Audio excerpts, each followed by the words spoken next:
সম্যক সম্বুদ্ধ বিরাগময় বুদ্ধের ধর্ম আর বিশুদ্ধ সর্বগুণে গুণান্বিত অনুত্তর পুণ্যক্ষেত্র বুদ্ধের শ্রাবক সঙ্গ এই ত্রিবিধ শ্রেষ্ঠ রত্নকে সর্বপ্রথমে স্মরণ করছি।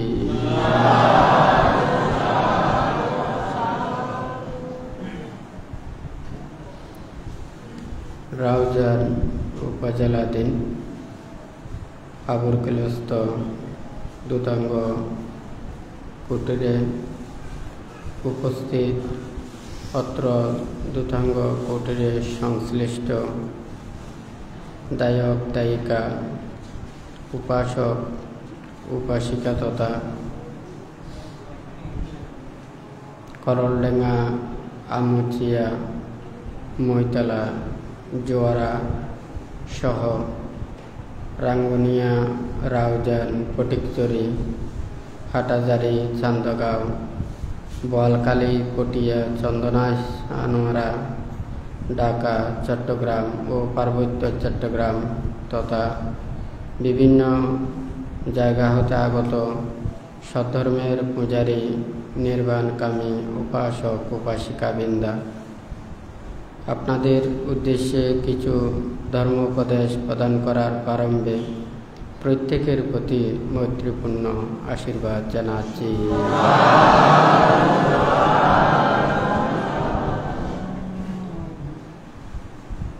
বুদ্ধ যে ধর্ম দেশনা দিয়েছেন তাহা আদিতে কল্যাণ, মধ্যে কল্যাণ এবং পর্যাবসানে কল্যাণ। যেই ধর্ম দ্বারা সকল প্রকার দুঃখ থেকে নিবৃত্তি লাভ করা যায়, সেই ধর্ম শ্রবণের পূর্বে প্রত্যেকেই ত্রিরত্নের প্রতি শ্রদ্ধা উৎপন্ন করুন। কর্ম কর্মফলকে বিশ্বাস রেখে নীরবে ধর্ম শ্রবণ করুন। হয়তো আপনারা অনেকেই জানেন, এখানে বান্তে মহাসাতিপাটান সূত্র প্রসঙ্গে প্রিয়রূপ এবং সাতরূপ সম্পর্কে তথা তৃষ্ণা সম্পর্কে বলেছেন। আজকেও সে বিষয় প্রসঙ্গ নিয়ে বান্তে বলবেন, তবে কিছু কথা উপদেশ বান্তে লিখেছেন।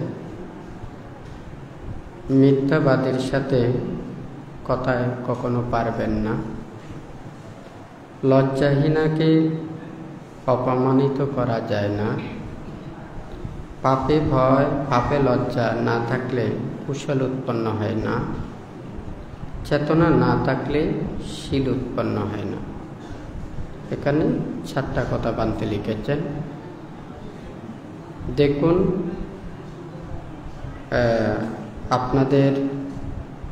আমাদের প্রত্যেকের এটা প্রয়োজন। যেমন লজ্জা না থাকলে পোশাক পরতে, ওখানে লজ্জা নিবারণের জন্য পোশাক পরতে হয়। ঠিক তদ্রূপ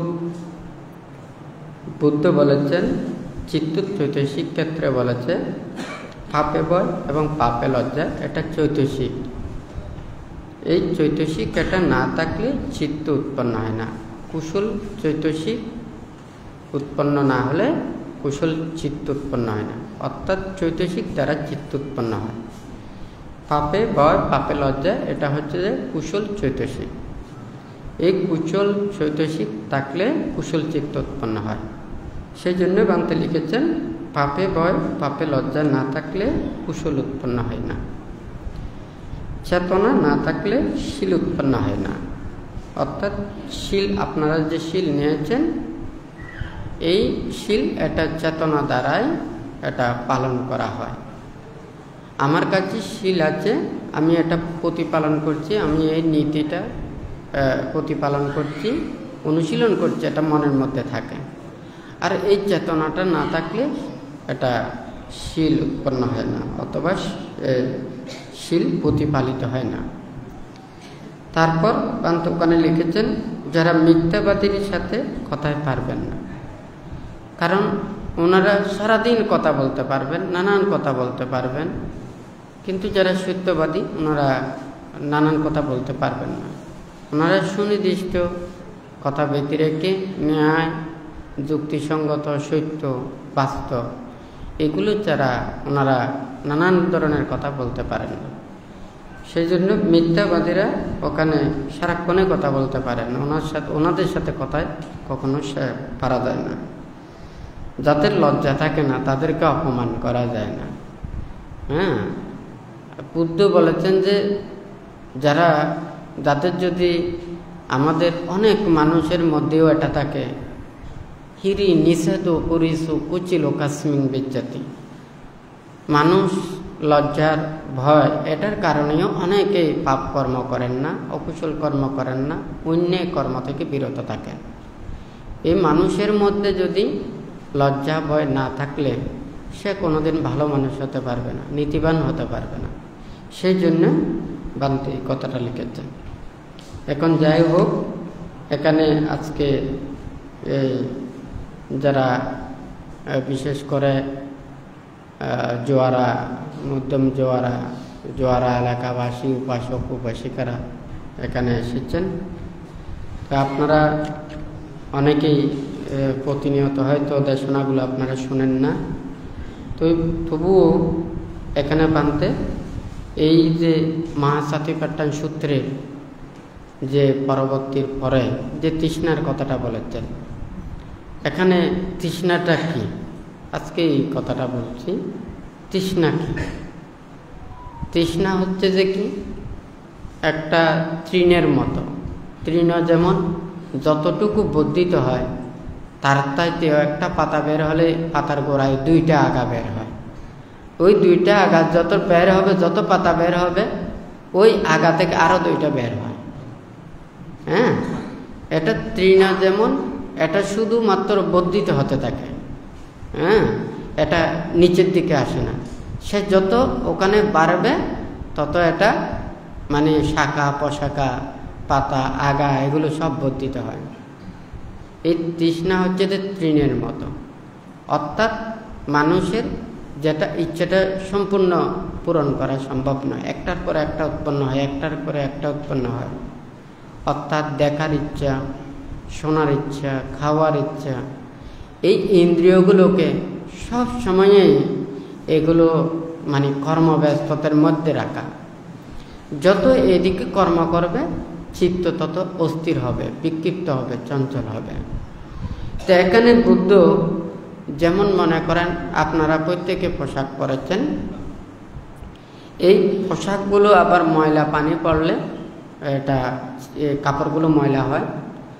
আবার এই ময়লা কাপড়গুলোকে পরিষ্কার করতে হলে আবার পানির কাছে যেতে হয়। হ্যাঁ, পানি দিয়েই ময়লা হয়, আবার ওখানে পরিষ্কার পানি দিয়ে এই ময়লাগুলোকে পরিষ্কার করতে হয়।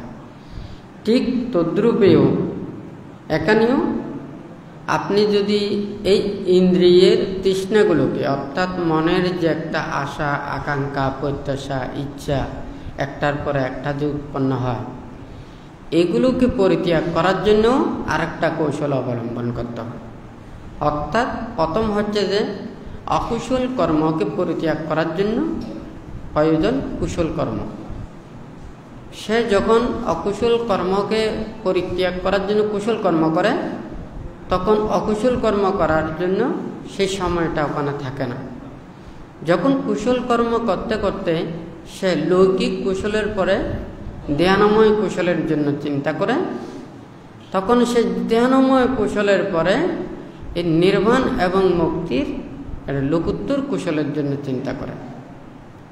তো এই কথাটা অর্থ হচ্ছে যে কি, একজন মানুষ যখন ধ্যান লৌকিক কুশল সম্পাদন না করে যদি ধ্যানময় কুশল করতে যায়, তাহলে ওখানে প্রথমের স্তর অতিক্রম না করে সে দ্বিতীয় স্তরে যাওয়ার মতো। তো এখানে প্রত্যেকেই জানেন নিজের এই মনের এখানে তৃষ্ণা হয়তো এখানে দেখানো খুব কঠিন, কিন্তু আমরা এটা বুঝতে পারি চঞ্চল, অস্থির, বিক্ষিপ্ত। আমাদের মন যেমন একটা জিনিস চাওয়ার জন্য বুদ্ধ দেখার দ্বারা প্রজ্ঞালাভ, এই কথাটাও বলেছেন। অর্থাৎ দেখা না দিয়েও তো ওখানে প্রজ্ঞালাভ সম্ভব নয়, দর্শন দ্বারাও প্রজ্ঞালাভ করা যায়। তাহলে আমাকে প্রথমে অকুশল দর্শন পরিত্যাগ করে কুশল দর্শন করতে হবে। কুশল দর্শনের পরে সেটা ধ্যানময় কুশল, নিমিত্ত দ্বারা কুশল, এগুলো দিয়ে ওনাকে সেই বিরাগময় দ্বারা ও প্রজ্ঞালাভ করতে হবে। অর্থাৎ একটার পরে একটা তাহাকে অতিক্রম করে যেতে হবে। সেই জন্য ওখানে দর্শন দ্বারাও প্রজ্ঞালাভ করা যায়। যেমন মনে করেন বনে জঙ্গলে নির্জন অরণ্যে ওখানে সাধকরা ধ্যান সমাধি করেন। তো ওখানে যতক্ষণ পর্যন্ত ওনারা ধ্যান করেন ততক্ষণ পর্যন্ত ওখানেও মন স্থির থাকে। যখন চোখ উন্মিলিত হয় তখন চতুর্দিকে যেগুলো দেখা যায়, গাছপালা, আকাশ, বন, এগুলো দেখলে তখন চিত্ত ওখানে রমিত হয় না, অস্থির হয় না, বিক্ষিপ্ত হয় না, তখনও মন তার শান্ত থাকে। তাহলে একটা হচ্ছে যে সে যখন সে চোখ বন্ধ করে তখনও তার চিত্ত শান্ত দান্ত সমাহিত থাকে, এবং যখন চোখও বলে তখনও তার চিত্ত অস্থির হয় না, বিক্ষিপ্ত হয় না। তো সেই জন্য বুদ্ধ এগুলোকে প্রতিটা উপদেশের সাথে সাথেই বলেছেন আরাইয়া গাতবা, রুক্কমূলা গাতবা, সুইয়াগারা গাতবা, এই কথাগুলো বলেছেন। অর্থাৎ যেখানে গেলে নিজের চিত্ত ওখানে স্থির হয়, শান্ত হয়, দান্ত হয়, সমাহিত হয়। তো যাই হোক, এখানে এইভাবে রূপ, শব্দ, গন্ধ, রস, স্পর্শ, এই পঞ্চ ইন্দ্রিয়ের মধ্যে চক্ষুর দ্বারা এবং জিহ্বার দ্বারা এবং কায়র স্পর্শের দ্বারা, এই তিনটে সবচাইতে বেশি ওখানে তীব্রতর হয়। এটাকে আরও বেশি সহযোগিতা করে এটা হচ্ছে যে কর্ণ, আর একটা হচ্ছে যে ঘ্রাণ, এই দুইটাই সহযোগিতা করে। কিন্তু প্রজ্ঞা উৎপন্ন ক্ষেত্রে এটা হচ্ছে যে কর্ণ, চক্ষু এবং কর্ণ।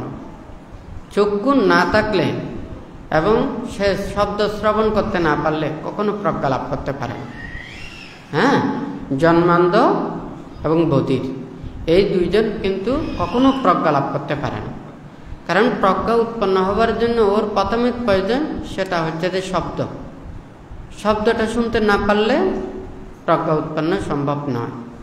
জন্মান্ধ হলেও ওনারা হয়তো শুনতে পারেন, এটাকে যথাযথভাবে পরীক্ষা নিরীক্ষা করতে পারেন না, যেহেতু দেখতে পারেন না। তাহলে দেখতে না পারার কারণে জন্মান্ধরা প্রজ্ঞা লাভ করতে পারেন। অর্থাৎ এই দুইটা ইন্দ্রিয়ের বিকল হলে প্রজ্ঞা লাভ থেকে বঞ্চিত হয়। একটা হচ্ছে জন্মান্ধ আর একটা হচ্ছে বধির। তো কেন? কারণ আমরা যাহা কিছু শুনি, শোনা থেকেই আমাদের জ্ঞান উৎপন্ন হয়। আমরা কোন দিকে যাব, ভালোটা গ্রহণ করব, আমি কোন দিকে যাব, কোনটা খারাপ কোনটা ভালো, এটাকে সে শোনার জন্য তাহলে অবশ্যই তার শব্দ লাগবে। বুদ্ধ অভিধর্ম পিটকের মধ্যেও বলেছেন, মানে শব্দটা হচ্ছে যে প্রথম প্রজ্ঞা এবং জ্ঞান লাভ করার জন্য। যেমন মনে করেন শব্দ দিয়ে অনেক কিছু ওখানে বোঝা যায়, এটা ভালো নাকি খারাপ, এটা জ্ঞানের নাকি অজ্ঞানের। শব্দ দিয়ে ভালো এবং খারাপ সূচক ওখানে শব্দটা প্রয়োগ করে।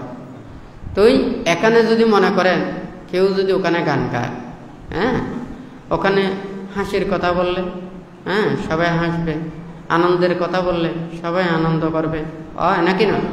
ওটা যদি বেদনার যদি হয় তাহলে মানুষের মনের মধ্যে কষ্ট পায়। আবার যদি সেটা যদি মানুষের বিরাগের যদি হয় তাহলে মানুষ নীরব নিস্তব্ধ হয়। তাহলে ওই শব্দ মানুষের মনকে এটা আন্দোলিত করে। তাহলে শব্দ এবং শব্দের অর্থ জ্ঞান, এই দুইটা প্রজ্ঞা লাভের জন্য মানে খুবই গুরুত্বপূর্ণ। সেই জন্য এই যে গত শুক্রবারে বানতে বলেছেন, আকাশে চা পদান্নাতি সামানুমাত্তি বাহিরে পাপাঞ্চা বিরাতা পাজা নিপাপাঞ্চা তথাগতা, এই কথাটা কেন বলেছেন?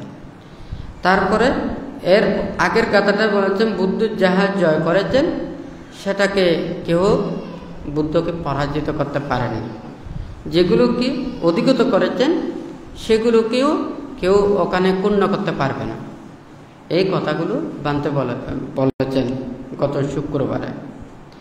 দেখুন, বুদ্ধ যাহা কিছু এখানে উপদেশ দিয়েছেন, এখানে লৌকিক কোনো কিছু দিয়ে চর্মচক্ষু দিয়ে আপনাদের এগুলো পরীক্ষা নিরীক্ষা করে এগুলো দেখা কখনো সম্ভব না। এখানে প্রজ্ঞাচক্ষু লাগবে, জ্ঞানচক্ষু লাগবে, ধর্মচক্ষু লাগবে। এগুলো দিয়ে বুদ্ধের কথাগুলোকে এবং বুদ্ধকে দর্শন করতে হবে। বুদ্ধ উনি কে? বুদ্ধ যার 9 গুণে গুণান্বিত, উনি বুদ্ধ। উনি বুদ্ধ ত্যাগী, বুদ্ধ বিরাগী। উনি সকল প্রকার এগুলোকে ত্যাগ করে তৃষ্ণার ক্ষয় সাধন করে বুদ্ধিজ্ঞান লাভ করে উনি বুদ্ধ হয়েছেন। তাহলে ওখানে চর্মচক্ষু দিয়ে বুদ্ধকে দেখা সম্ভব নয়। ত্যাগের মাধ্যমে, শীল সমাধি প্রজ্ঞার মাধ্যমে নিজেকে জয় করতে পারলে তখন এই বুদ্ধের জ্ঞানকে কিছুটা দেখতে পারবে বা জানতে পারবে। কিন্তু এর আগে এই বুদ্ধকে দেখা সম্ভব না। আমরা চর্মচক্ষুকে দেখতে চাই, তো চর্মচক্ষুকে দেখলে বুদ্ধকে কখনো দেখা সম্ভব না। এমন কোনো ওখানে আছে, সারসংগ্রহ আছে, বিভিন্ন বইতে আছে।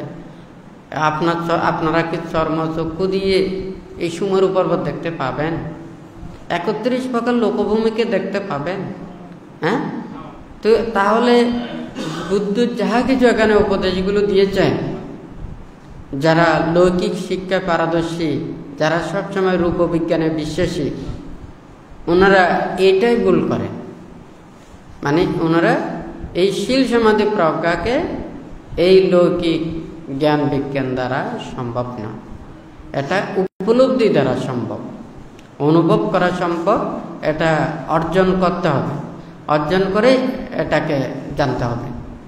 তো এখানে যে কথাটা ওখানে বুদ্ধ বলেছেন, আকাশে যেমন ওখানে কোনো প্রকারের চিহ্ন নেই, কিন্তু আকাশেও অনেক সময় ছায়া দেখা যায়, কিন্তু সেই ছায়া ওখানে স্থির থাকে না, এটা আবার চলে যায়। কোনো কিছুর ওখানে চিহ্ন দেওয়া যায় না, কিন্তু ওখানে অনেক কিছু ছবি, অনেক কিছু তোলা যায়। ঠিক তদ্রূপেও বুদ্ধ যাহা কিছু চিন্তা করেন, যাহা কিছু ভাবেন, এখানে কেউ মানে বুদ্ধির চিন্তাকে ওখানে ধরতে পারেন না। সেই জন্য ওখানে বলেছেন পাপাঞ্চা বিরাতা পাজা নিপাপাঞ্চা তথাগতা।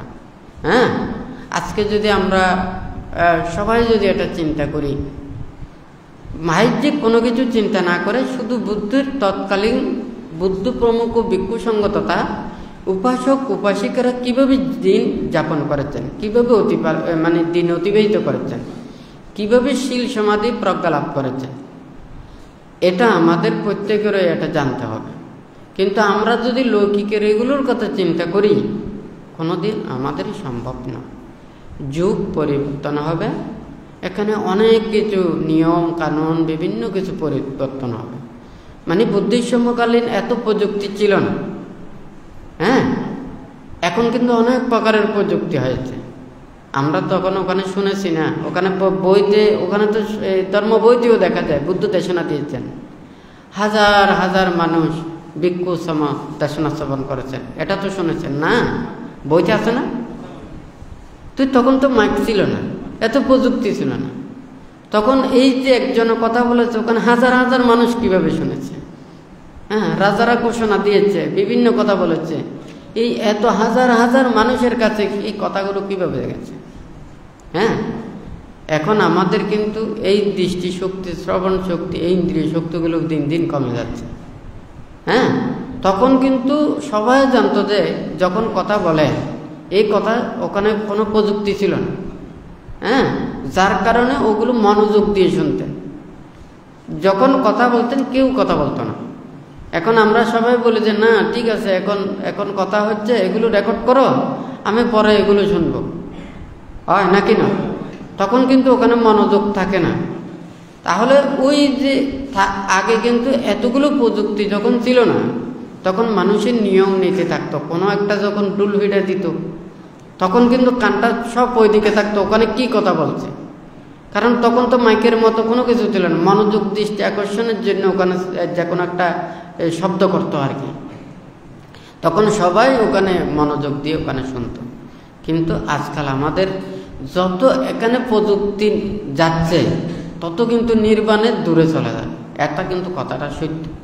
কিছুদিন আগে দেশনায় বান্ধব বলেছে, ওই মেকআপের কথা বলেছে না, আগে তো এত মেকআপ ছিল না, তখন মানুষকে একবার দেখলে সারা জীবন ওখানে চিনে যায়, হয় নাকি না? কিন্তু এখন যদি মনে করেন মেকআপ দেন, তখন কিন্তু এই মানুষকে খানিক আগে দেখেছেন, পরবর্তীতে চিনতে পারবেন না। এটা কিন্তু আর সারা জীবন লাগবে না, খানিক আগে দেখেছে, এরপরে মেকআপ করে ওকে আর চিনা যাবে না। কথাটা সত্য না মিথ্যা? তাহলে এই প্রযুক্তি যত এগুলো হচ্ছে, মানুষের প্রতি শ্রদ্ধা, ভক্তি, বিশ্বাস এগুলো কমে যাচ্ছে, অবিশ্বাস বাড়তেছে, হয় নাকি না? বিভিন্ন প্রকারের মানুষের মানসিক দুশ্চিন্তাগুলো বেড়ে যাচ্ছে। বুদ্ধির সময় যখন এতগুলো প্রযুক্তি ছিল না, তখন ওনারা এখানে হাজার হাজার লক্ষ লক্ষ কোটি কোটি ওখানে তারা মুক্তির কর্মপথে এসে ওনারা মুক্ত হয়েছেন। আজকে কিন্তু আমরা প্রযুক্তির এখানে দিনে এসে আমরা অনেকেই গর্ববোধ করি, কিন্তু আপনারা মনে প্রাণে একটু চিন্তা করে দেখেন তো, হ্যাঁ, আজকে যদি আমাদের এই যে মানুষের মধ্যে এত জ্ঞান যদি এত বেশি বৃদ্ধি পেত, এত বোমা, এত মারামারি, এত যুদ্ধ, মানুষের প্রতি এত অত্যাচার, অনাচার, হয় নাকি না? কথাটা সত্য না মিথ্যা? হ্যাঁ, এগুলো দিন দিন বৃদ্ধি পাচ্ছে না? অথচ এর কিছু আগেও, হ্যাঁ, বুদ্ধির পরেও দেখা যায় তখন একটা দেশ আরেকটা দেশের ওখানে যুদ্ধ করত, তখন জনসাধারণের ওখানে মানে যাতে ক্ষতি না হয়, জনমানের ক্ষতি না হয়, একটা দেশ আরেকটা দেশকে ওখানে মানে আক্রমণ করতে পারে, তখন যোদ্ধা বানাতো। এই দেশের যোদ্ধারা ওই দেশের যোদ্ধারা একটা মাঠে গিয়ে ওখানে যুদ্ধ করত, তখন ওই যেই জায়গায় যোদ্ধারা মানে হেরে যেত, ওই দেশটা হেরে যেত।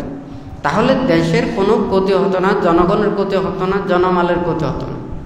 কিন্তু এখন তো আমরা খুব বেশি জ্ঞানী, এত বেশি শিক্ষিত, এত বেশি আমাদের মানে পাণ্ডিত্য, কিন্তু যত অহংকার, হ্যাঁ, যত আমাদের এগুলো বৃদ্ধি পাচ্ছে, তত পৃথিবী তত বেশি ওখানে কলুষিত হচ্ছে।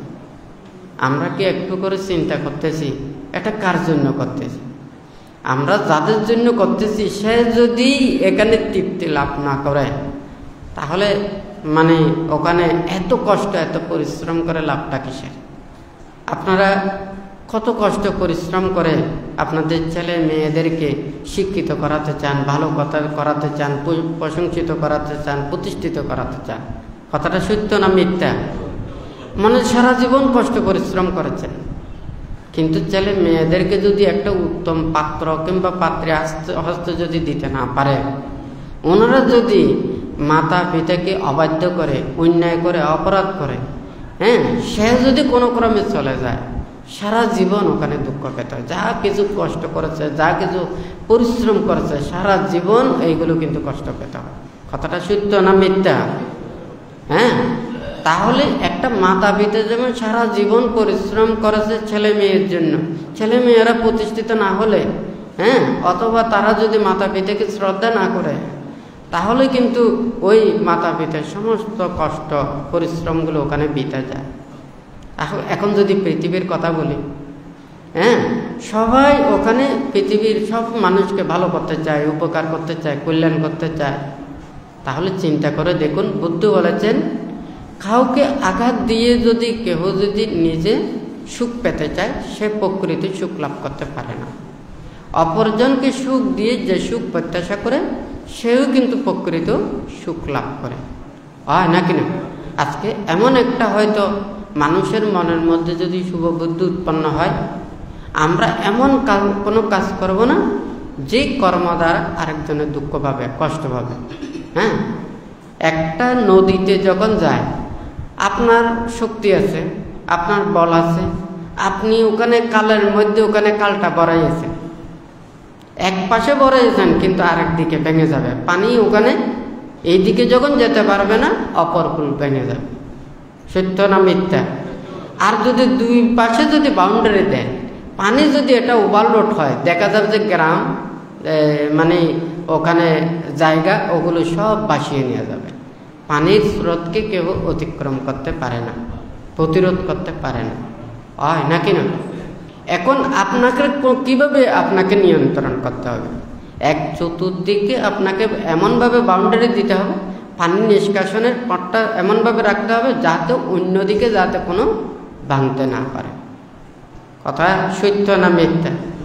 এখন কিন্তু আমরা চাচ্ছি যে কি, আমরা নিজের সুখের জন্য আরেকজনকে দুঃখ দিচ্ছি, একজনকে দুঃখ দিচ্ছি আরেকজনকে সুখ দিচ্ছি। এটা কিন্তু প্রকৃত সুখের নয়।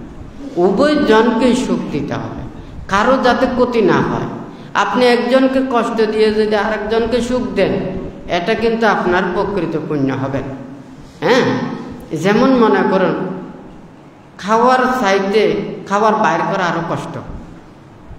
হ্যাঁ, অর্থাৎ কোনো মানুষকে পেট ভরাইয়ে খাওয়াইছে, এটা যত সুখ পেয়েছে যদি পেট থেকে যদি বাইর করাতে চায়, এই কষ্টটা আরো বেশি।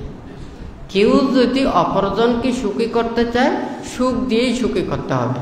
একজনকে আমি দুঃখ দিলাম, কষ্ট দিলাম, আঘাত দিলাম, আরেকজনকে সুখ দিলাম, এটা প্রকৃত সুখ হতে পারে না। আজকে প্রত্যেক মানুষের মধ্যে এই জ্ঞানবোধতা এটা জাগ্রত হতে হবে। এই ধর্ম, উপদেশ, নীতি শিক্ষা এগুলো কিসের জন্য? ধর্ম মানুষের মনের ভিতরে যে পাপ আছে, অন্যায় আছে, অপরাধ আছে, খারাপ চিন্তা চেতনা উৎপন্ন হয়, এইগুলোকে দূরীভূত করার জন্যই ধর্মের কাছে আসে। হ্যাঁ, আপনারা সারাদিন সংসারে কত কাজকর্ম করেন, তখন সংসারের কত চিন্তা করেন। যখন ধর্ম কাজ করেন, ধর্ম কথা শুনেন, ধর্ম একটা পরিবেশ দেখেন, তখন মনের মধ্যে একটা শ্রদ্ধা, ভক্তি, বিশ্বাস জাগ্রত হয়, পুণ্য লাভ হয় এবং সুখ অনুভব হয়। হ্যাঁ, অর্থাৎ এই ধর্ম পুণ্য কর্ম করে নিজের মনের মধ্যে আনন্দ, প্রীতি, সুখ এগুলো লাভ করার জন্য হয় নাকি না? যেখানে কোনো পাপ থাকবে না, কারো কোনো দুঃখ থাকবে না, কষ্ট থাকবে না, কারো কোনো অন্যায় চিন্তা করবে না, খারাপ কোনো চিন্তা করবে না।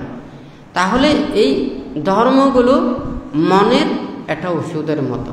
আমাদের নানান প্রকারের অসুখ হলে ওষুধ খায়, ওষুধ খেলে অসুখ চলে যায়। মনের পাপগুলোকে মানে দূরীভূত করার জন্য সঠিক ধর্ম উপদেশ প্রয়োজন। কারণ সঠিক ধর্ম উপদেশ এগুলো যদি মানে না শুনে, হ্যাঁ, তখন মানুষ সেটা মন পরিবর্তন না হলে, শুদ্ধ না হলে, ভালো না হলে সে কোনোদিন ভালো পথের দিকে আসবে না।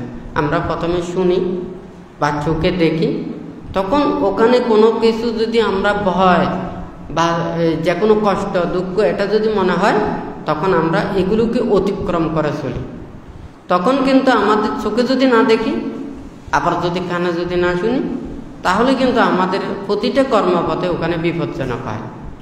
তো ঠিক তদ্রূপ এই ধর্মকে ধারণ করার জন্য আজকে আপনারা অনেকেই এখানে এসেছেন, অনেকেই এখানে শুনতেছেন, ভাবতেও চায় দেশ, সমাজ, রাষ্ট্র, বিশ্ব এখানে প্রত্যেকের একটা সুখ হোক, হ্যাঁ, প্রত্যেকে শান্তি লাভ করুক, সুখ লাভ করুক।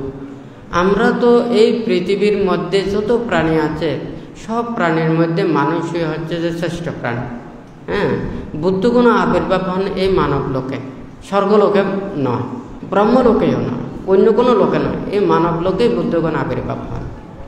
তাহলে যত প্রাণী আছে, যত সত্য আছে, সব সত্যের মধ্যে আমরা মানুষই শ্রেষ্ঠ হতে পারি।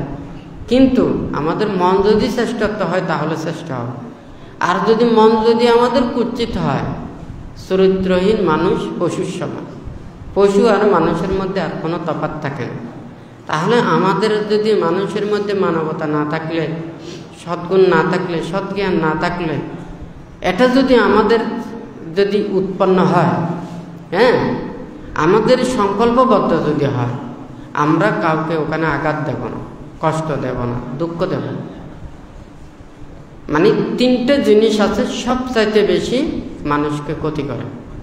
হ্যাঁ, মানুষের যদি এটা যদি ইচ্ছে থাকে, হ্যাঁ, একটা হচ্ছে যে লাভের ইচ্ছে, হ্যাঁ, আর একটা হচ্ছে যে সেটা হচ্ছে যে মানে স্বার্থ লাভ এবং পদ, এই তিনটা মানুষকে কিন্তু সব চাইতে বেশি মানুষকে ক্ষতি করে। হ্যাঁ, আজকে যদি এখন সবাই যদি চিন্তা করে আমি মানুষের কিসের জন্য, মানুষ আমাকে প্রশংসা করবে, মানুষ আমাকে শ্রদ্ধা করবে, আমি মানুষের অনেক উপরে উঠে যাব। মানুষ সবাই আমরা মাটির উপরে আছি, কারো উপরে ওখানে উঠতেছি, হয় নাকি না? কিন্তু আমরা মানুষের উপরে উঠতে চেষ্টা করতেছি। হ্যাঁ, এটাই হচ্ছে যে সবচাইতে বেশি ক্ষতিকর। দেখুন, বুদ্ধ যখন বুদ্ধিজ্ঞান লাভ করার পরে ধর্মদান দিয়েছেন। হ্যাঁ, ধর্মদান দিয়েছেন যে বুদ্ধরও কিন্তু অষ্টপরিষ্কার পাত্র আছে, অষ্টপরিষ্কার আছে। বুদ্ধের শিষ্য ওখানে হাজার হাজার লক্ষ লক্ষ কোটি কোটি ওখানে শিষ্যমণ্ডলী ছিলেন, সবারই কিন্তু একই ধরনের, সবাই অষ্টপরিষ্কার। দেখুন, এখানে কিন্তু বুদ্ধ আর এখানে বুদ্ধ শিষ্যদের মধ্যে দেখতে কিন্তু কোনো পার্থক্য নেই, কিন্তু পার্থক্য আছে শীল সমাধি প্রজ্ঞা, লৌকিক এবং লোকোত্তর জ্ঞানের, হয় নাকি না? যে যত বেশি নির্বাণ এবং মুক্তির কর্মপথের দিকে যাবে ওনারা শান্ত হয়ে যাবেন। হ্যাঁ, কিন্তু আজকে আপনাদের ওখানে দেখুন তো, এখানে কার উপরে যে কে উঠবেন, কার উপরে যে কে যাবেন, হ্যাঁ, কে কতটুকু উপরে উঠবে, এগুলো চিন্তা করার জন্যই কিন্তু আজকে পৃথিবীতে এতগুলো দুঃখ সৃষ্টি হচ্ছে। আমরা যদি সবাই কিন্তু এইভাবে যদি নিজের এইখানে যদি চিন্তা করতে পারতাম, দেখুন আমরা মানুষেরা বেশি সুখী নয়, মানুষের চাইতেও কিন্তু ওখানে পশু পাখিরা সুখে আছে। ওনাদের মধ্যে এত যুদ্ধ নেই, ওনাদের মধ্যে এত মারামারি নেই। ওদের আছে দুইটা খামর দেওয়ার জন্য দাঁত আছে, দাঁতগুলো আছে আর নখগুলো আছে, হয় নাকি না? আর মনে হয় আক্রমণ করার কিছু আছে, মুখের মধ্যে দাঁত আর হচ্ছে যে ওখানে নখ থাকলে নখ, হয় নাকি না? এই দুইটা ছাড়া আক্রমণ করার কোনো কিছু আছে? কিন্তু আমরা মানুষের আক্রমণ করার জন্য কত কিছু চিন্তা করতেছি, কত কিছু সৃষ্টি করতেছি। হ্যাঁ, এগুলো সব হচ্ছে যে আমাদের লাভের কারণে, স্বার্থের কারণে। বান্ত উপদেশে দিয়েছেন, ওখানে লিখেছেন যে কি স্বার্থ মানুষকে অপদার্থ করে তোলে। যখন স্বার্থের কথা চিন্তা করবেন তখন মন আস্তে আস্তে কলুষিত হয়ে যাবে, নিঃস্বার্থ হতে হবে। আমরা তো বৌদ্ধ ভিক্ষু, হ্যাঁ, ধর্মগুরু যখন হই ওখানে দায়ক দায়িকা উপাসক উপাসিকা কত গ্রামের কত জায়গার কত স্থানে আমরা যখন ধর্মগুরু হই, ধর্মপ্রাণ মানুষদেরকে সবাইকে ধর্ম উপদেশ দিতে হয়। হ্যাঁ, ধর্মগুরু হলে ওখানে কোনো জ্ঞাতি মিত্র ওইভাবে পরিবার ওটা থাকে না, সবাই কিন্তু জ্ঞাতি। হ্যাঁ, সবাই ওখানে বুদ্ধের পূজারী, তাদেরকে সবাই একত্রিত হয়ে যায়। সমুদ্রে আপনি যদি মনে করেন আপনাদের পুকুর থেকে এক কলসি পানি যদি সমুদ্রে যদি ওখানে ফেলে দেন, হ্যাঁ, সমুদ্র থেকে ওই পানিগুলো কি ওখানে বের করা যাবে? ওটা এমনভাবে ওখানে মিশ্রিত হয়ে যাবে, ওখান থেকে কিন্তু আপনার পুকুরের ওখানে এক কলসি পানিটা বাইর করতে পারবেন না, হয় না কেন? তা আপনারা প্রত্যেকে তো এখানে আমরা বুদ্ধের পূজারী। হ্যাঁ, আপনার দায়ক দায়িকা উপাসক উপাসিকা, আমরা ভিক্ষু সমান, বুদ্ধের শিষ্য, আপনারা হচ্ছেন বুদ্ধের পূজারী। আমাদের প্রত্যেকেরই কিন্তু মূল লক্ষ্যটা এক। হ্যাঁ, কর্মপথে ভিন্নতা আছে, অর্থাৎ সবাই একই কর্ম করেন না, একইভাবে যান না।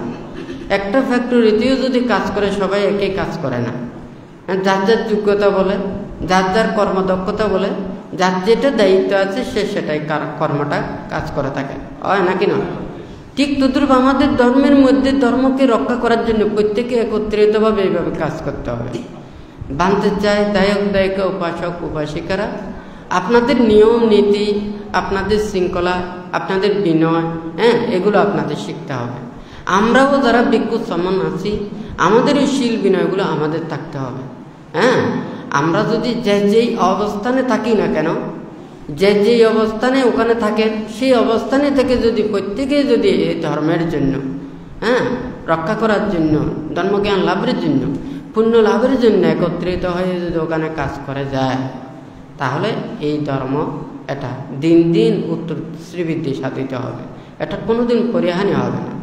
এখানে বুদ্ধির নীতি শিক্ষাতে ওখানে ত্যাগের কথা আছে, বিরাগের কথা আছে, অহিংসার কথা আছে, হ্যাঁ, মৈত্রীর কথা আছে।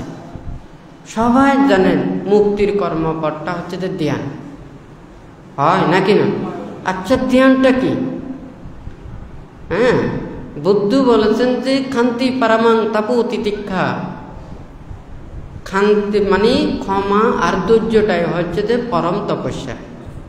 হ্যাঁ, ধ্যান মানে বসে শুধু চোখ বন্ধ করে থাকা নয়, এটা একটা নিমিত্ত, এটা একজন ড্রাইভার, উনি কিন্তু এই চালকের ওখানে সিটে বসে। এই নয় যে ওখানে সিটে বসে ওটা ধরে থাকলে হবে না, ওর জ্ঞান লাগবে। এটা ডাইনে যাওয়ার সময় ডাইনে নিতে হবে, বামে যাওয়ার সময় বামে নিতে হবে। তারপরে সেটা কখনো স্লো করতে হবে, কখনো বাড়াতে হবে, কখনো থামাতে হবে, হয় নাকি না? এই যে একটা জ্ঞান ওর কিন্তু চালকের থাকতে হবে, তাহলে ওই গাড়িটা কোনো বিপজ্জনক হবে না। ঠিক তদ্রূপ একজন সাধকও ওনার প্রতিক্ষণে কোন সদ্গুণগুলোকে ওখানে বাড়াতে হবে। এগুলো হচ্ছে যে ধ্যান। একটা হচ্ছে যে ক্ষমা, মৈত্রী, ধৈর্য, অহিংসা, ত্যাগ, এই সদ্গুণগুলো, আর শীল, সমাধি, প্রজ্ঞা, এগুলোকে বর্ধন করতে হবে নির্বাণ সত্যকে উপলব্ধি করার জন্য। তো বান্ধে চিন্তা করেন, বুদ্ধির সময় ওখানে সংসার ত্যাগ করে হাজার হাজার ওখানে ব্রহ্মচর্য জীবন আচরণ করেছেন, হয় না কেন? কিন্তু আজকে কিন্তু অনেকেই ব্রহ্মচর্য জীবনে আসতে চান। কেন চাই না? আমরা ফকির হতে চাই না। তার মানে এখন যদি ব্রহ্মচর্য জীবনে আসি তাহলে সব কিছু ত্যাগ করে আসতে হবে। আমি টাকা পয়সা ধরতে পারবো না, চাষবাস করতে পারবো না, চাকরি বাকরি করতে পারবো না, আমাকে পিণ্ড স্মরণ করে খেতে হবে, দিলে খেতে পারবো আর না দিলে নেই। কথা ঠিক আছে নাকি নেই? তো এখন আপনারা সবাই চিন্তা করেন কি, আমি যদি ব্রহ্মচর্য জীবনে সংসার ত্যাগ করে ব্রহ্মচর্য জীবনে আসি, আমাদেরকে কে দেখাশোনা করবে? আমাদেরকে কে রক্ষণাবেক্ষণ করবে? আমাদেরকে কে আহার দেবে? আমরা কোথায় ওখানে বসে ধ্যান সমাধি করব? কথাটা সত্য না মিথ্যা?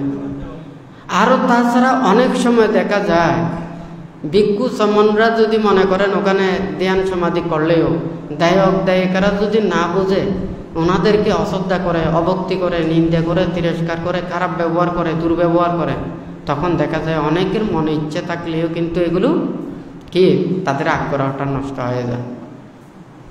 হ্যাঁ, কথা সত্য না মিথ্যা?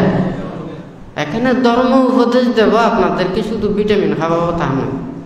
ভিটামিন ওখানে শরীরের জন্য প্রয়োজন বটে, কিন্তু সব সময় ভিটামিন দিলে হয় না, সময়ে অপারেশনও করতে হয়, হয় না কেন? ওখানে তেতো ওষুধও দিতে হয়। হ্যাঁ, ওখানে হয়তো অপারেশন করলে কষ্টও দিতে হয়, বিভিন্ন ধরনের ট্রিটমেন্ট করলে তাহাকে বেদনাও দিতে হয়, হয় নাকি না? এখানে যখন শিক্ষা দেওয়া হবে, উপদেশ দেওয়া হবে, কিন্তু সবাই সমান। বানতে চায় এখানে সবাইকে, ওখানে ধর্ম শিক্ষা, নীতি শিক্ষাগুলো আপনাদের সবাইকে শিক্ষা করতে হবে। আজকে যেমন পান্তে প্রত্যেক বৌদ্ধ পরিবারে আমাদের পাতিমক্য বইটি রাখতে বলেছে। কেন বলেছে? অনেকেই বিভিন্ন ধরনের মন্তব্য করেন। বুদ্ধ নির্বাণ পদায়ক ধর্মটা দেশনা দিয়েছেন, সেটা শুধু আমাদের জন্য নাকি সবার জন্য? হ্যাঁ, যারা মুক্তিকামী সত্য, যারা মুক্তি চায়, নির্বাণ চায়, সবার জন্যই তো বুদ্ধ দেশনা দিয়েছেন। এটা তো একজনের জন্য, সবার জন্য। ধর্ম সার্বজনীন, নির্বাণও সার্বজনীন।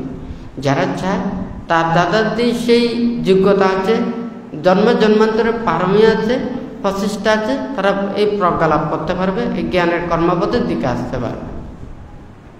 তো বান্ধে সবাইকে বুদ্ধের এই উপদেশ বাণী শিক্ষাগুলো ধারণ করার জন্যই এই নির্দেশনাটা দিয়েছেন। অর্থাৎ ওনারা তখন দেখবেন যে কি, নির্বাণ এবং মুক্তির কর্মপথে গেলে আমাদেরকে অনেক শীল, বিনয়, নিয়ম নীতি এগুলো আচরণ করতে হবে। কিন্তু আমরা তো এখন মনে করতেছি পঞ্চশীল পালন করছি, অষ্টশীল পালন করছি, ঘরে বসি সব কিছু রং বেরঙও দেখবো, এদিকে খানিকক্ষণ ভাবনাও করবো, যা ইচ্ছে তাও করবো, এদিকে নির্বাণও চলে যাব। হয় নাকি না? এই মনের মধ্যে ভুল ধারণাটা যাহাতে মানে মানুষের সংশোধন হয়। একা প্রত্যেকটা জায়গায় এটা সম্ভব নয়। কারণ অনেকেই আপনারা চিন্তা করেন আমরা কি করে সবাই এখানে গ্রাম ছেড়ে ঘর ছেড়ে সব কিছু ছেড়ে আমরা কি করে ওইভাবে থাকতে পারি। বানতে চিন্তা করতেছে কি যারা মুক্তির জন্য আসবে তাদের একেবারে সব কিছু বন্দোবস্তি করতে হবে।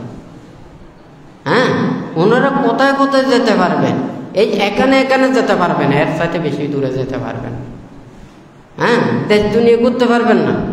এরিয়া থাকবে, এলাকা থাকবে, এলাকার ভিতরেই থাকতে হবে। আর ওখানে গেলে এর বাইরে যদি যায়, হ্যাঁ, তাহলে অনুমতি নিয়ে যেতে হবে। হ্যাঁ, আপনারা যদি সবাই যদি ধর্মের কথা চিন্তা করেন, আমাদের সারা দিন রাত্রি আমাদের কাজটা কি? আমাদের কাজটা হচ্ছে যে শীল বিনয় ধর্ম রক্ষা করে বুদ্ধির সে নির্বাণ পদায়ক ধর্মকে প্রতিক্ষণ ভাবা। আর আপনারা যারা দায়ক দায়িক উপাসক উপাসিকারা যারা আমাদেরকে চতুর্পত্যয় দিচ্ছেন, আপনারা যারা যাহাতে আপনাদের এই দানময় শিলময় ভাবনাময় জীবন ধর্মত জীবন আচরণ করে আপনারাও যাতে পুণ্য থেকে কখনো বঞ্চিত না হন, সেগুলো আমাদেরকে দেখতে হবে। হয় নাকি না? তাহলে বানতে সেই জন্য চাচ্ছে সর্বপ্রথম প্রয়োজন আপনাদের দায়ক দায়িকা উপাসক উপাসিকারা শিলবান হওয়া, ধর্ম বিনয়ের প্রতি যথাযথভাবে শ্রদ্ধা ভক্তি বিশ্বাস থাকা। এটা যদি আপনাদের না থাকে তখন কিন্তু আমরা কোনো কিছুই পারবো না। আপনাদের মানে ফাল্লাটা বাড়ে। এখানে যতই বানতে বলুক না কেন, বানতে নীতির কথা বলবে, বিনয়ের কথা বলবে, ধর্ম কথা বলবে। হ্যাঁ, এই কথাগুলো যদি আপনারা যদি বিশ্বাস না করেন, এগুলো যদি আপনাদের মনে প্রাণে ধারণ না করেন, তখন দেখা যাবে যে এগুলোর অবিশ্বাসীর সংখ্যাটাই যখন বেড়ে যাবে, তখন কিন্তু ওটা যদি রাষ্ট্রের কাছেও যদি যায়, একটা রাষ্ট্রপতির কাছেও যদি যায়, প্রধানমন্ত্রীর কাছেও যদি যায়, ওনারা বলবেন যে আপনারা কি চান। এখন দেখা যাবে যে ওখানে অধর্মচারীর পাল্লাটা যখন পারি হয়ে যাবে, ওখানে 5-6 জন ধর্ম আচরণকারীর জন্য ওনারা কোনো কিছুই ওখানে বলবেন। কথা সত্য না মিথ্যা? হ্যাঁ, সেই জন্য ওখানে নামে বৌদ্ধ দিয়েও কোনো কাজ হবে না। বান্তের নামে বৌদ্ধ দিয়েও চিন্তা করে না, নামে মানুষ দিয়েও চিন্তা করে না। সেই জন্য বান্তেকে নিয়ে কোনটা মন্তব্য করে এটা দিয়েও আমি চিন্তা করি না। বুদ্ধ বুদ্ধি জ্ঞান লাভের পরে ধর্মদান দিয়েছেন। বুদ্ধ রাজ্য চায়নি, বুদ্ধ ক্ষমতা চায়নি, বুদ্ধ প্রভাব প্রতিপত্তি চায়নি। হ্যাঁ, বুদ্ধ চেয়েছেন জন্ম জন্মান্তরের যাদের পুণ্য প্রভাব রয়েছে, হেতু রয়েছে, তাদেরকে সংসার থেকে ওখানে পরিত্রাণ দিয়ে মুক্তির পথে আনার জন্য বুদ্ধ চেষ্টা করেছে। হয় নাকি না? বুদ্ধ কি তখন পারতেন না? বুদ্ধের ওখানে সেবক ছিল রাজা বিম্বিসার। হ্যাঁ, সেবক ছিল কৌশলরাজ প্রসেনজিৎ। হ্যাঁ, সেবক ছিল রাজা শুদ্ধোধন। এইভাবে ওখানে অনেক রাজা বুদ্ধের সময় ছিলেন। বুদ্ধ ওখানে রাজাকে ব্যবহার করে কোনো ওখানে ধর্ম প্রচার করেন না। কারণ বুদ্ধ প্রথমেই বলেছেন যে কি, রাজত্ব চাইলে নির্বাণ এবং মুক্তিটা হবে না। কারণ রাজারা সব সময় ওখানে ভয়ে থাকে, শত্রু আক্রমণ করবে। তাহলে আপনারা মানুষের মধ্যে যদি আপনারা শত্রুমুক্ত যদি না হন, আপনাদের মনেও তো তখন ভয় থাকবে, আমাকে কখন আক্রমণ করতে আসবে, আমাকে ক্ষতি করতে আসবে। হয় নাকি না? আপনি এই ভয়ে ভয়ে থাকবেন নাকি মুক্তির কথা চিন্তা করবেন? তখন বুদ্ধের কাছে যখন আসতেন, তখন বুদ্ধই তাহাদেরকে পরিচালনা করতেন। বুদ্ধই নীতি দিয়ে ওখানে নিয়ম নীতি শিক্ষা দিতেন। আর যারা দায়ক দায়িক উপাসক উপাসিকারা থাকতেন, ওনারা পঞ্চনীতি অষ্টনীতি ওগুলো ধারণ করতেন। হ্যাঁ, যারা বুদ্ধির পঞ্চনীতি অষ্টনীতি নিয়ে বুদ্ধির সময়, হ্যাঁ, বুদ্ধির উপাসক উপাসিকারা কোনো আন্দোলন করে চেনিক কোনো ওখানে ইতিহাসে নেই, ত্রিপিটকের পাতায় নেই। হ্যাঁ, ওনারা ধ্যান করেছেন নীরব নিস্তব্ধভাবে।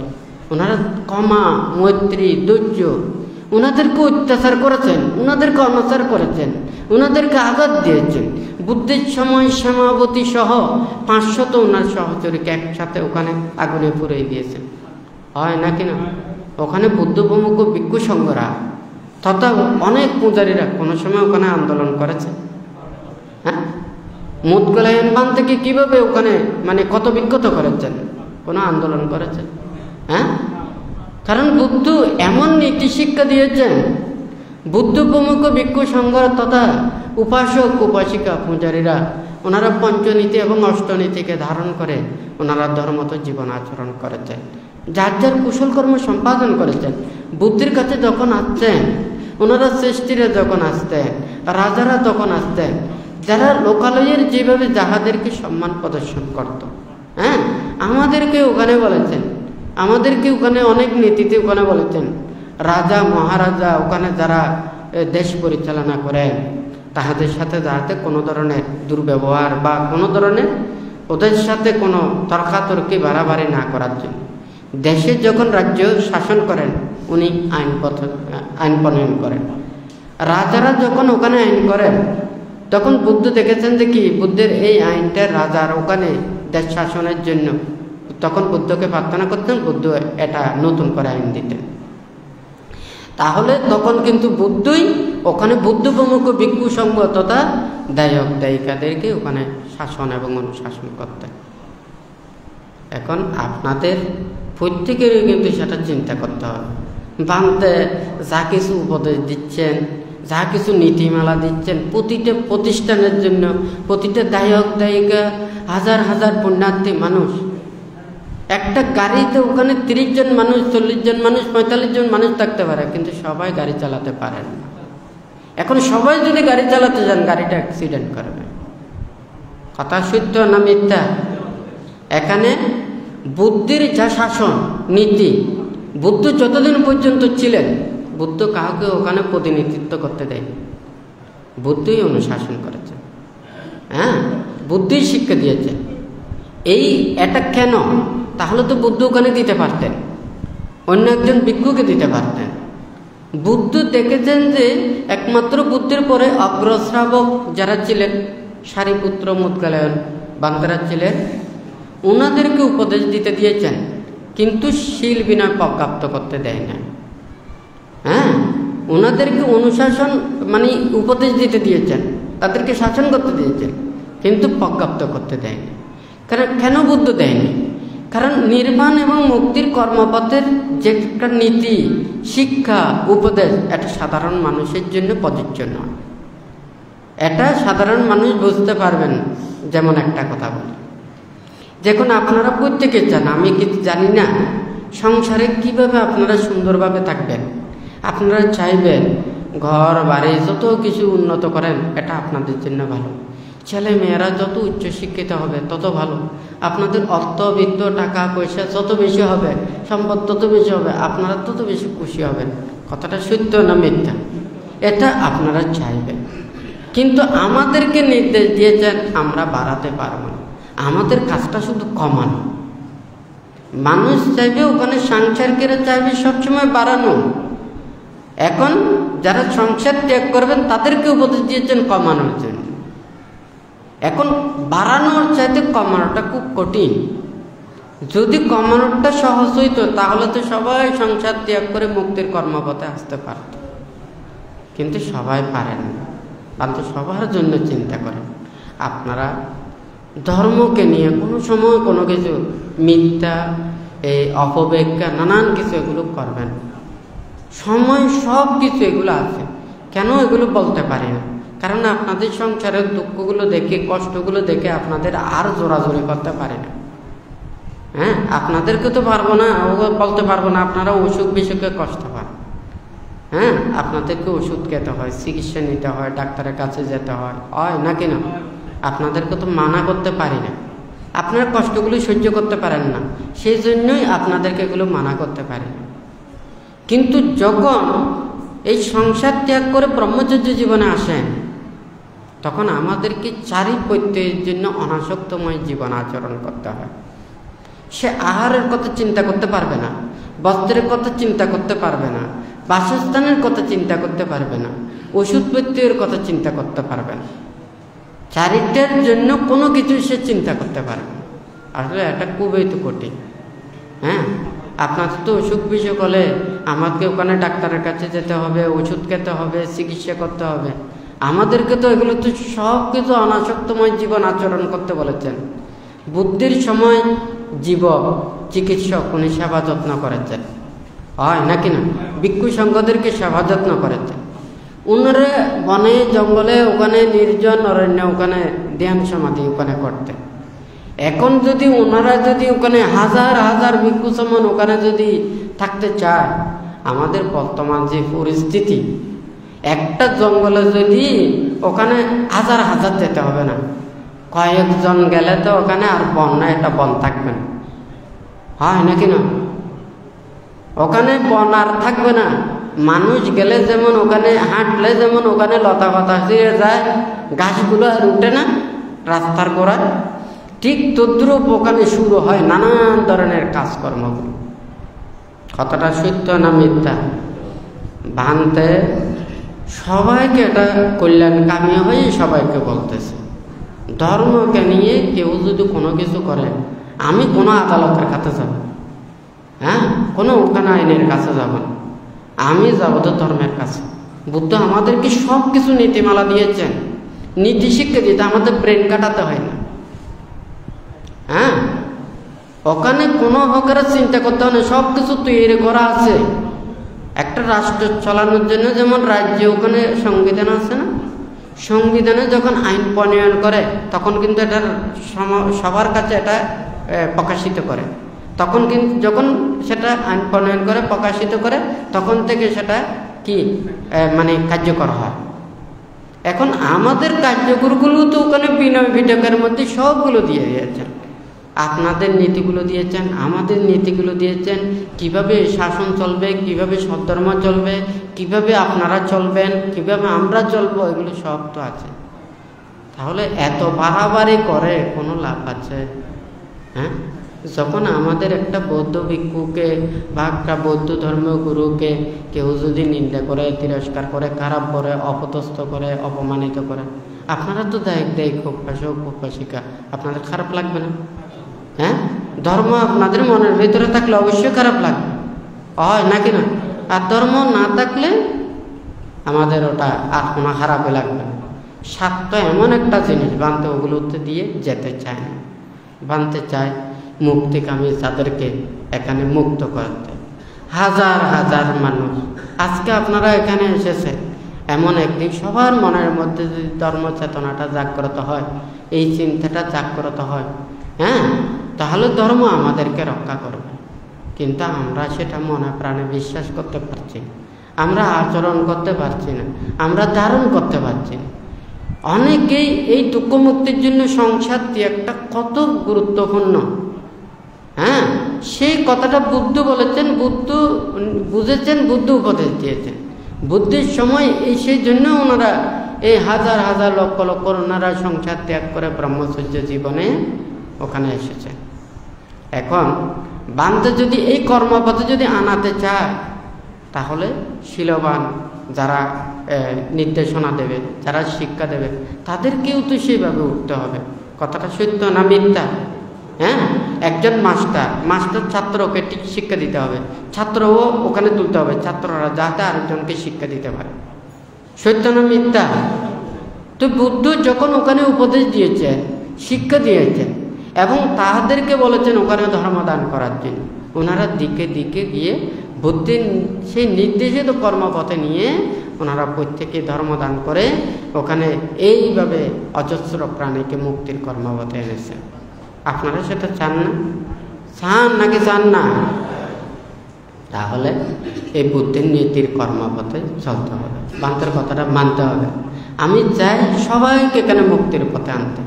আপনারা পঞ্চশীল পালন করেন, অষ্টশীল পালন করেন, সবাই আপনারা সংসার ছেড়ে আসতে পারবেন না, এটা কিন্তু সত্য।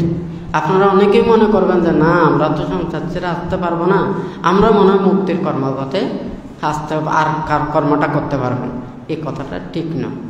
হ্যাঁ, যারা মনে করেন সংসারে আসেন না তাদের জন্য সহজ, যারা সংসারে লেগে গেছেন তাদেরকে যদি আমরা যদি ওটা বলি, ওটা যদি সংসারের সবাই যদি এটা একমত না হয়, তাহলে তাও পারা যাবে না। সবাই তখন আমাদেরকে নিন্দা করবে, তিরস্কার করবে।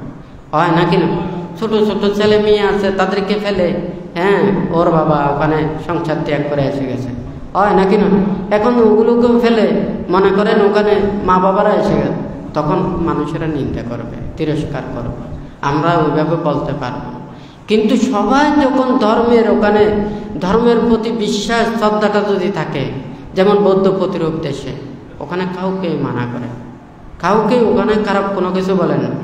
ওখানে পরিবার পরিজনের মধ্যে দেখা যায়, মনে করেন ওখানে পিতা, ওনার ইচ্ছে উনি ভিক্ষু সমান হয়ে গেছে, হ্যাঁ, পরিবারের ওনাকে কোনো মানা করে না, কারণ ধর্মের প্রতি শ্রদ্ধা, ভক্তি, বিশ্বাস সবাই জানে, সবাই সেটাকে আরো আমারও মুক্তির কর্মপথে এটা মানে উপকারে আসবে, ওখানে নিন্দে তিরস্কার করেন, হয় নাকি না?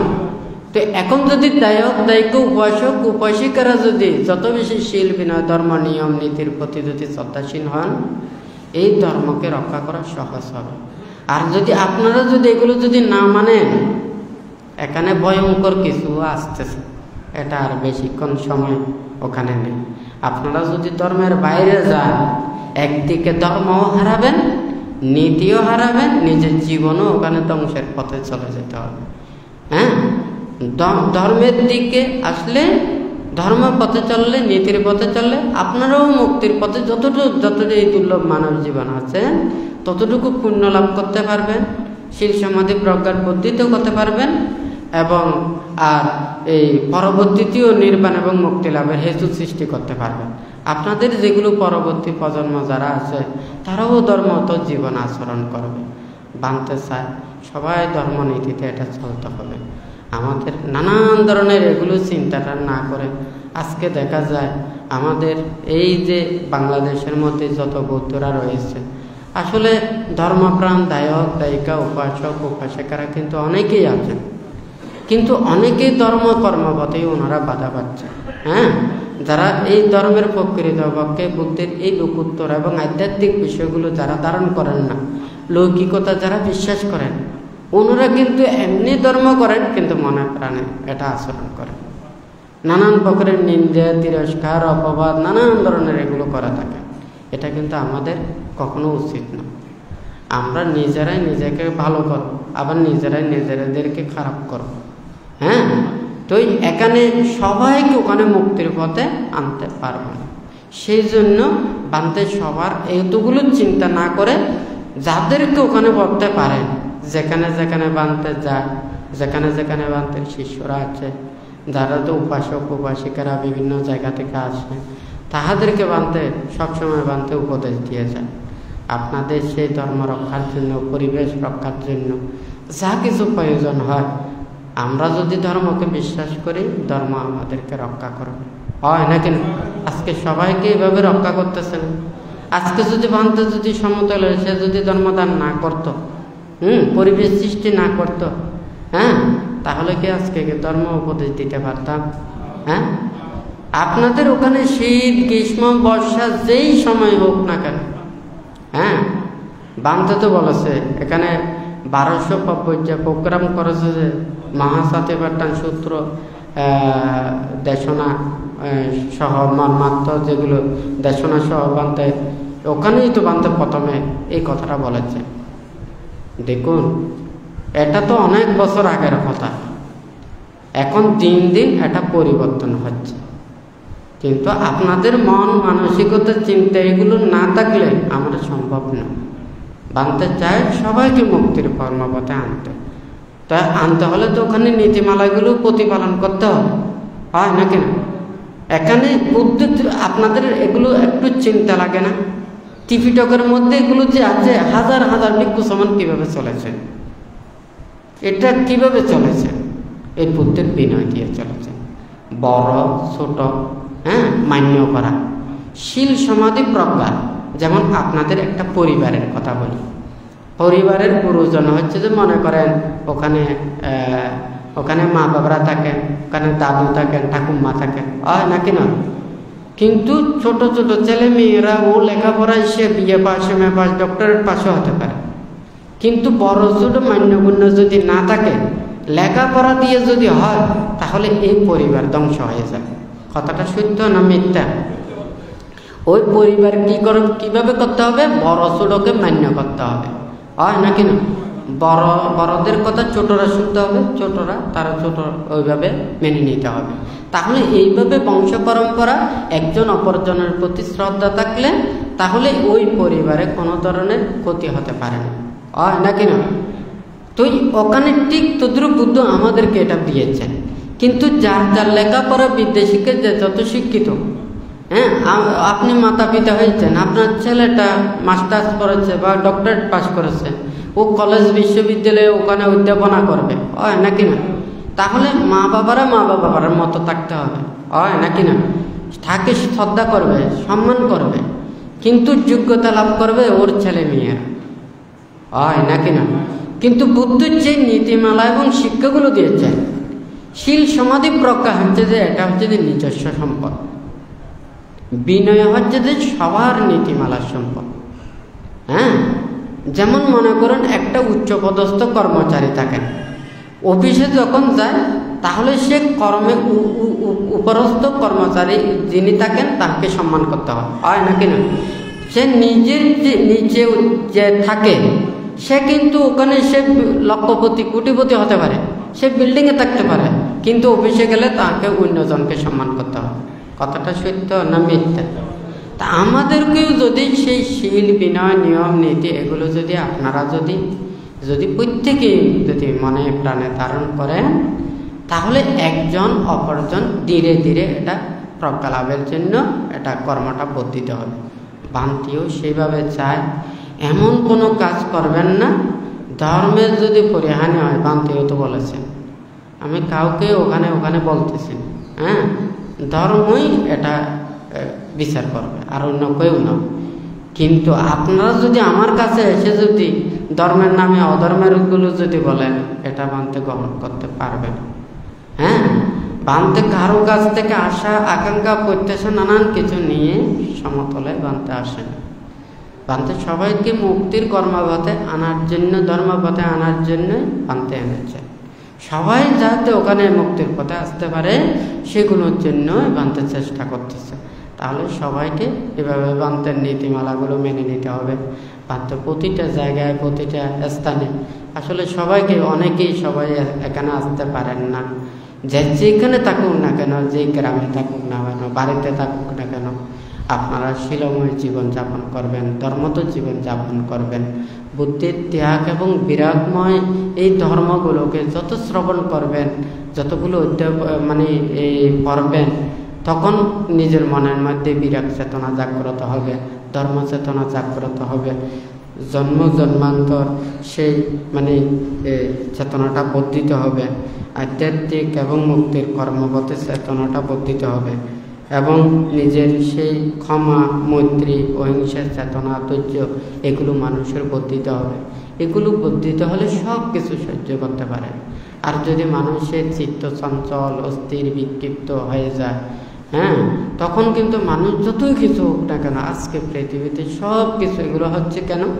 মানুষ অস্থির, বিক্ষিপ্ত, চঞ্চল, স্বার্থ ছাড়া কেউ ওখানে নামতে চাচ্ছে না। কিছু করতে সব কিছুই শুধু স্বার্থ, নিঃস্বার্থের চিন্তা করে।